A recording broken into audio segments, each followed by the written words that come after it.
Let's go to Herbert London. He's president of the London Center for Policy Research and the co-author of a new book, The Encyclopedia of Militant Islam. He's got something to say about Mr. Khan.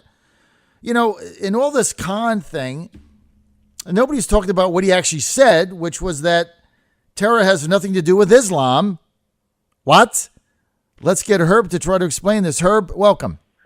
Well, I mean, it's very obvious that every terrorist that we've known in recent years has been an Islamist. Not every person associated with Islam is a terrorist. So, I mean, the calculation is perfectly clear. As far as the events at the Democratic Convention were concerned, the Democrats laid a landmine, and they were hoping that Donald Trump would step on it. And unfortunately, he did, in part because Donald Trump is somewhat maladroit in the political game. And so if you have a mother who's grieving over a son who's lost his life in battle, you cannot, under any circumstances, attack that woman and think you're going to get some sort of political play out of it. That was mistaken. Trump is right in the general proposition. We as a people have to protect ourselves, and we protect ourselves by not allowing Muslims who have come from areas where you have had extremist behavior. And I think he is absolutely correct. But that is an argument that's an almost distraction over the grieving of a child that has been lost in battle fighting for the United States. That is an argument that he can't win. And I'm a little surprised and disappointed that he didn't recognize what was coming. That's the one kind of landmine you avoid. You step around it. You don't step on it. Well, coupled with the fact, Herb, that he doubled and tripled down on it. Now we've wasted, 5 days talking about it.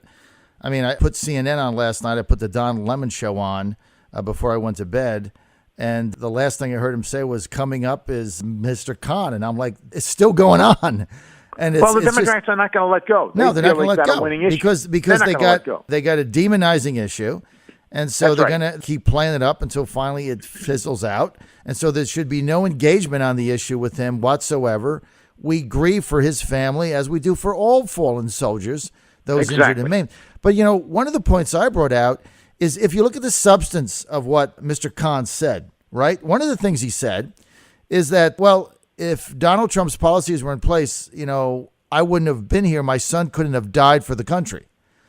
And I'm like thinking to myself, because I was there. Right? I was there at the Democratic Convention live, and I'm thinking to myself, well, I don't know about that. Maybe, but I do know this. If Trump's policies on immigration had been in place, the 14 people gunned down at the Christmas party in San Bernardino, they'd still be alive. The 20 people wounded, they wouldn't be hurt. That's a fact. They would still be here today. Where's their mothers? Where's their fathers? Where's their children? How come they're not on TV? Well, I mean, you raised an interesting point, and you also, of course, excluded another interesting point. That is the use of the Constitution as a display item by Mr. Khan when he says, and here, Mr. Trump, is the Constitution which you have not read. Now, if you read the Constitution does not prohibit the United States government from making decisions about people who can and cannot enter our country. Right. So the idea of excluding some Muslims because of the areas from which they come and the violence that has been associated with those areas is a perfectly acceptable constitutional provision. So it's a question of who did read that Constitution. It may not have been Mr. Khan. Well, look, the thing is, Herb, you're right. I mean, they laid a landmine. They have to be laughing that they lured Trump into it. And this is an issue that, you know, we talked about it all day today. I mean, I defended Trump Monday on this, but now it continues to go on. And, you know, we've got to do a better job in steering clear of this stuff because they're going to continue to do this. Herb, they don't have any issues to run on. They have no policies. They have nothing. They say nothing. The Democrats have nothing. That's right. They have nothing. But what they do have, they have the ability to try and tweak Donald Trump on every conceivable misallocation of funds, misallocation of responsibilities, the use of the wrong words. There is no question they're out to nail him on a personal basis. It's not a policy-driven campaign. This is a campaign that is entirely ad hominem. The consequence of that is that Trump has to be careful. He should stay above this and say, you know what, I've got policies. You want to hear policies? I'm going to tell you about what we have to do in order to create jobs in the United States. I'm going to tell you how we go about defeating ISIS. I'm going to tell you about the kind of America that I want to build and the policies that would bring us there.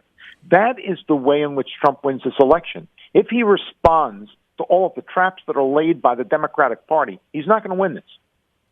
Look, Herb, you're right. Now, I think we can pivot away, but every day that we talk about Khan, or he made a speech yesterday saying Hillary Clinton is the devil. So, you turn the news on, that's dominating the news.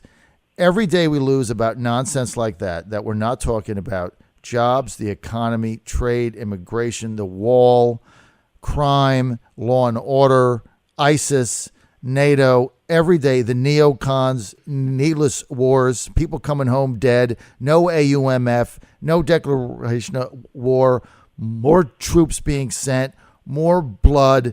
We get nothing.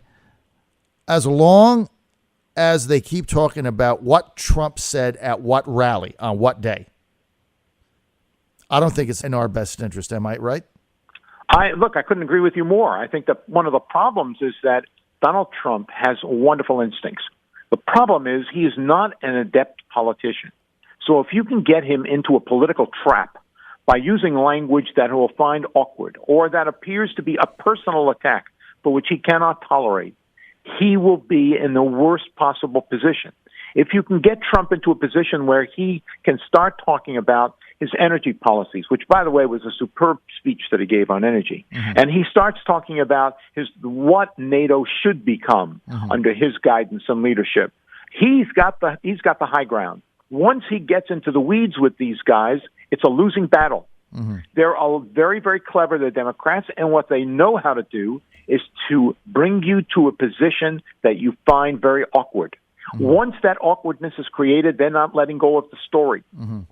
And so ABC took advantage of this for several days. The New York Post hasn't let go. So even people who are presumably on his side find that Donald Trump is now in a very, very awkward position, largely because you cannot, under any circumstances, attack the mother of a son who has been lost in battle for the United States. You cannot do that. And Trump fell into the trap. Well, time is running out.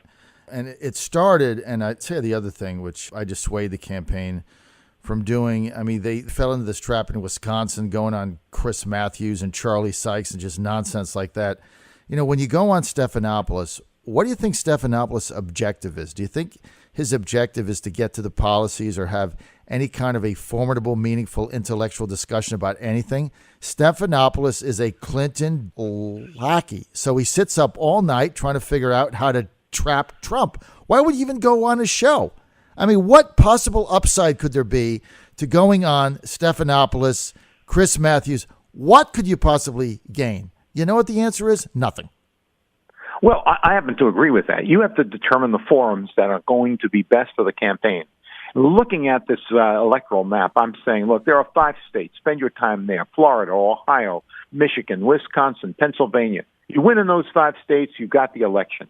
So tell me, let me hear about the radio programs in those 5 states. Let me hear about the tactics that you're engaged in those 5 states. Let me talk about what policies would make sense for those states. When Hillary Clinton talked about the elimination of the coal industry, boy, that was giving you a gift. So go into Pennsylvania and let's talk about the coal industry. Let's go into Ohio and talk about the coal industry. Yeah, that's a big plus for you.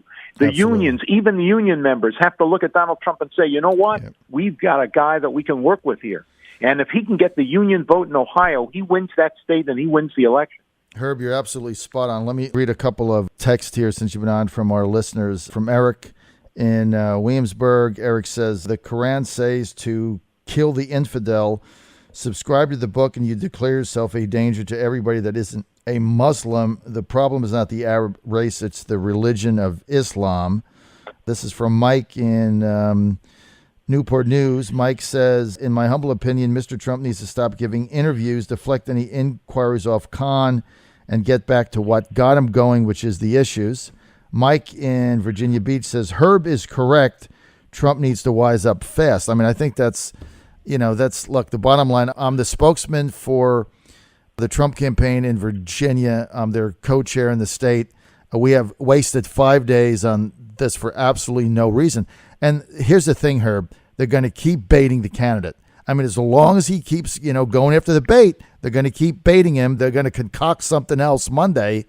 And, hopefully they can get to a point where they ask themselves, is what I'm going to say going to tie into the issues that is going to help people understand why America is in a better direction with me? If not, don't say it, because it's a waste of time. Well, I think that's right. I think you avoid some of those issues. You stand on the things that brought you to the position of leadership in the party. You talked about immigration. That's a big issue, and Americans want to hear about that issue. They want to know that the United States maintains the kind of credibility as a great nation that it once had. This beacon of hope is the sort of thing that Americans want to hear. They want to hear that the United States is going to be, yes, great again, to use the cliche, but there's no question that Trump, it could be on message if he gets back to the issues that brought him to the position he's at the moment. When he loses sight of that, starts getting into issues about his wife and what she did in the past, and whether in fact this woman, Miss Khan, was insulted. These are crazy. These are issues that he cannot win on. They're crazy. He cannot win. It is you a avoid waste of them time in a campaign. It's like going after that Mexican judge, wherever he was. I mean, these are all distractions. And look, you've got to get it. You're the nominee. You have a major responsibility now. You got to get back to the issues. You focus on the issues, you win. You don't, you lose. I mean, it's simple. To me, it's simple math. Herb, thanks for being with us. Hey, you can read Always Herb's a pleasure book. to be with you. Always good to have you, Herb. And read Herb's new book, Herb London, The Encyclopedia of Militant Islam. Herb, thanks for being with us. Well, always a pleasure. Thank you.